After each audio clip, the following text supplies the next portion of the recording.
Okay, muli, isang magandang araw sa ating lahat mga kapatid, kakilala, kaibigan, mga taga-subaybay at mga subscriber natin sa channel na ito. Ngayon po ay muli na naman po kami na naririto upang sa inyo ihatid ang isang aral tungkol sa tinatawag na kapanganakang muli or commonly known na born again. Lagi po natin naririnig yung salitang born again. At minsan po ay ito ay napagkakamalan pa na isang samahan o pangalan ng isang sekta. Ngunit ngayon po malalaman natin kung ano ba ang katotohanan tungkol sa salitang born again.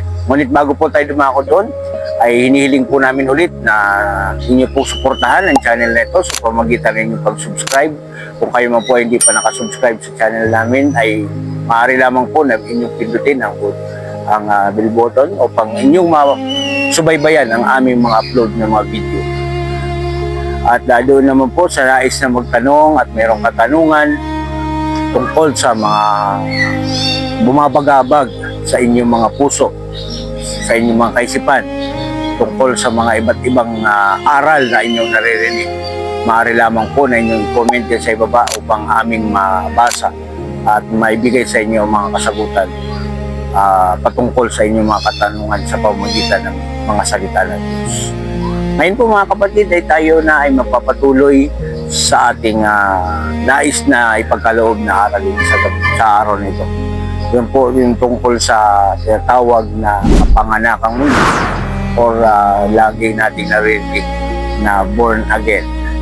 Nakaraan pong upload natin tungkol doon sa aral ng pakikipagkasundo ng Diyos sa tao at ang Diyos na rin ang gumawa nito. Ay narinig natin doon yung sinasabi doon sa binasa natin sa aklat ng Epeso. Kapitulo nito ay 2, talatang 13. Sa talatang 15 po ng Epeso 2, sabi riyan, na inalis ang pagkakaalit sa pamamagitan ng kanyang laman kahit kautusan na may mga batas at ang palatuntunan upang sa dalawa ay lalangin sa kanyang sarili ang isang taong bago. Tignote po, no? Mapapansin natin din salita. Ano sabi? Isang taong bago sa ganito'y ginagawa ang kapayapaan. Ang sabi po roon na tinutukoy ng salitang ito ay yung Hintil at ang Israelita ay pinakipagkasundo ng Diyos sa pamamagitan ng katawan ng ating Panginoon Jesucristo upang sa Kanya ilalangin ang isang taong bago. Paano po ba nilalalang ang isang taong bago? At yan po yung ating papaksayin ngayon na ito'y pinamagatang kapanganakang muli. Yan po sa talata ng Juan 1:12 hanggang 13, sabi po riyan na ganito. Datapwat ang lahat ng sa kanya'y nagsitanggap ay pinagkalooban niya sila ng karapatang maging mga anak ng Diyos. Sa makatwid bagay ang mga nagsisisampalataya sa kanyang pangalan ng mga ipinanganak na hindi sa dugo, ni sa kalooban ng laman, ni sa kalooban ng tao, kundi ng Diyos. So mapapansin natin dito mga kapatid, no, na dito ay may tinutukoy na kapanganakang muli. Ano ba itong kapanganakang muli na ito? Ito daw ay hindi sa pamamagitan ng kalooban ng laman, hindi sa kalooban ng tao, kundi ng Diyos. So ano po ba yung tinutukoy dito na kalooban ng Diyos na nais na ipanganak tayo? Diyan sa Juan 3:4 hanggang 5, sabi po riyan, sumagot si Jesus at sa kanya'y sinabi, katotohanan, katotohanan sinasabi ko sa iyo, maliban na ang tao'y ipanganak na muli, ay hindi siya makakakita ng kaharian ng Diyos. Sinabi sa kanya ni Nicodemo, paanong may panganganak ang tao kung siya'y matanda na? Makapapasok baga siyang bilang ikalawa sa tiyan ng kanyang ina at ipanganak? Sumagot si Jesus, katotohanan, katotohanan sinasabi ko sa iyo, maliban na ang tao ay ipanganak ng tubig at ng espiritu, ay hindi siya makakapasok sa kaharian ng Diyos. Sa talatang 6 hanggang 7, ang ipinanganak ng laman ay laman nga. At ang ipinanganak ng Espiritu ay Espiritu nga. Huwag kang magtaka sa aking sinasabi sa iyo. Kinakailangan ngang kayo'y ipanganak na muli. Mga minamahal at ginigiliw ng Panginoon, dito po ay mariinang binabanggit ng ating Panginoon Yesus na marapat ngang kayo'y ipanganak na muli. So ito po ay hindi sekta. Hindi ito pangalan ng isang samahan, lalong-lalong hindi ito pangalan ng isang denominasyon, kundi ito ay isang kalooban ng Diyos na marapat ganapin o sundin ng isang tao upang siya ay magkaroon ng tinatawag na pakikipagkasundo sa Diyos, ang kapanganakang muli. Dahil ang sabi nga ng Panginoon Jesus, ang ipinanganak ng laman, yun po yung ating tinatawag na birthday. Nung tayo ay naginugunita natin ang ating kapanganakan, no? Yung kapag kasilang sa iyo ng iyong mga magulang, ng iyong ina, yun po yung kapanganakan ng laman. Ang sinasabi rin na ang ipinanganak ng laman ay laman nga. Ngunit ang ipinanganak ng Espiritu ay Espiritu nga. Huwag nyo itong ipanggilalas sapagkat kinakailangan na kayo ipanganak na muli sa tubig at ng Espiritu. Mga minamahal at inibig ng Panginoon, maging ang ating Panginoon Jesus din dito sa kapanganakang muli na ito, mga kapatid, o yung tinatawag na bautismo, ay gumanap din ang ating Panginoong Jesus. Siya ay pinanganak din una sa Espiritu sa pamamagitan ng Ama. At siya naman ay pinanganak ikalawa sa laman sa pamamagitan naman ni Maria. Kaya nga naman, ang ating Panginoon Jesus ay baga sa pamamagitan ng kanyang kapanganakan sa Espiritu at ipinanganak sa laman, tayo din naman kinakailangan na ipinanganak sa laman ay kinakailangan din naman na ipanganak sa Espiritu. Paano po na ang ating Panginoon Jesus ay ipinanganak sa Espiritu? Dahil nabanggit natin kanina, sa susunod po ng mga paksa natin, maririnig do po yung aral na yan. Ngunit dito po sa tinatalakay natin ngayon, na ang tao ay kinakailangan na ipanganak na muli sa Espiritu. Hindi po sa kalooban ng laman at hindi sa kalooban ng dugo, kundi ng kalooban ng Diyos. Referido po yan sa aklat ng Mateo, Kapitulo 16, talatang 17. Sabi po riyan, at sumagot si Jesus at sa kanya'y sinabi, mapalad ka, Simon Barjonas, sapagkat hindi ipinahayag sa iyo ito ng laman at ng dugo, kundi ng aking Ama na nasa langit. Sa makatuwid po, mga kapatid, na ang mga bagay ng ukol sa Espiritu ay hindi ito nalalaman ng mga bagay ng nasa laman, kundi ang mga bagay ng nasa Espiritu, ang tanging ang Diyos lamang ang makapagpapahayag nito sa atin. So sa pamamagitan ng kapanganakan natin sa Espiritu, doon natin malalaman ang mga bagay ng ukol sa Espiritu. At ang nagbibigay nito, walang iba po, kundi ay ang Ama, na siyang Ama ng mga Espiritu. So lahat po na kay Kristo ay tinatawag na bagong nilalang. Lahat na ipinanganak na muli sa pamamagitan ng kalooban ng Ama ay tinatawag na bagong nilalang. Kaya nga sabi niya sa aklat ng 2 Korinto, Kapitulo 5, talatang 17, ang sabi po riyan, kaya't kung ang sino man ay nakay Kristo, siya ay bagong nilalang. Ang mga dating bagay ay nagsilipas na. Narito sila'y pawang naging mga bago. So kung sa pamamagitan po ng pananampalataya natin sa ating Panginoon Jesus, sa pamamagitan ng kanyang mga salita, at ito nga ang sabi ng ating Panginoon Jesus kanina, mismo ang nagsabi riyan, doon sa binasa natin, sa talatang 5, ng Juan 3 na sabi niya, sumagot si Jesus, katotohanan sinasabi ko sa iyo, maliban na ang tao ay ipanganak ng tubig at ng espiritu, ay hindi siya makapapasok sa kaharian ng langit. Ang ipinanganak ng laman ay laman nga, at ang ipinanganak ng espiritu ay espiritu nga. Huwag kang magtaka sa aking sinasabi sa iyo, kinakailangan lang kayo'y ipanganak na muli. Kaya kung tayo ay sumasampalataya sa salita ng ating Panginoon Jesus, na kinakailangan nga na kayo'y ipanganak na muli sa espiritu at ng tubig. Yun ang tinatawag na lahat na kay Kristo ay tinatawag na bagong nilalang. Kaya kung kayo sino man ang bagong nilalang, ay ang mga dating bagay ay nagsilipas na. Narito, sila'y pawang naging mga bago. Ngayon ang tanong mga kapatid, kung bagong nilalang, nabago na ba ang iyong kasariang laman? Nabago na ba ang iyong dugo?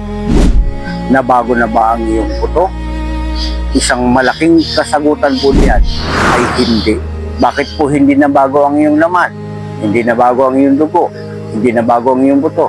Sapagkat po ikaw ay pinanganak sa espiritu, hindi na po doon sa kalooban ng laman.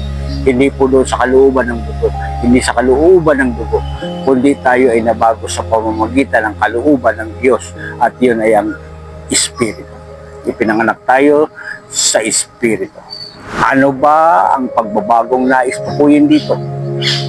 Paano ang paghahanda ng pagbabagong ito? At ang pangatlo, bakit kailangan ng pagbabago? So napansin natin na binanggit ang salitang nilalang na tumutukoy sa pagbabago ng paglikha o paglalalang sa tao.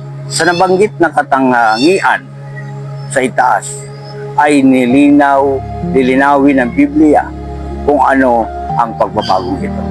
So ang kaganapan kung kailan nangyari ang bagay na ito sa kasariang laman, sa aklat ng unang Korinto Kapitulo 15, ang talata nito ay 50 hanggang 53. Ang sabi po riyan mga kapatid, narito sinasaysay ko sa inyo ang isang hiwaga, sabi ni Apostol Pablo, na hindi tayong lahat ay mga tutulog, ngunit tayong lahat ay babaguhin.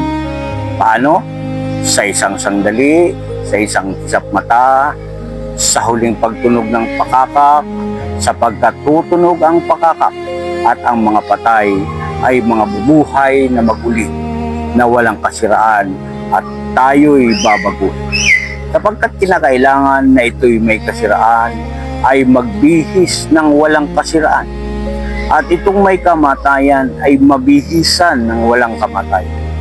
Katalatang 54, datapwat pagka itong may kasiraan ay mabihisan ng walang kasiraan, at itong may kamatayan ay mabihisan ng walang kamatayan.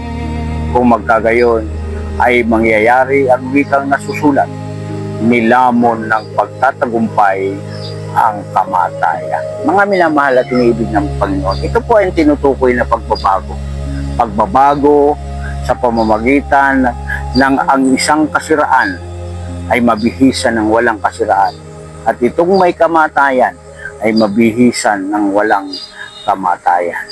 At kung magkagayon ay nangyayari ang wikang nasusulat, nilamon ng pagtatagumpay ang kamatayan.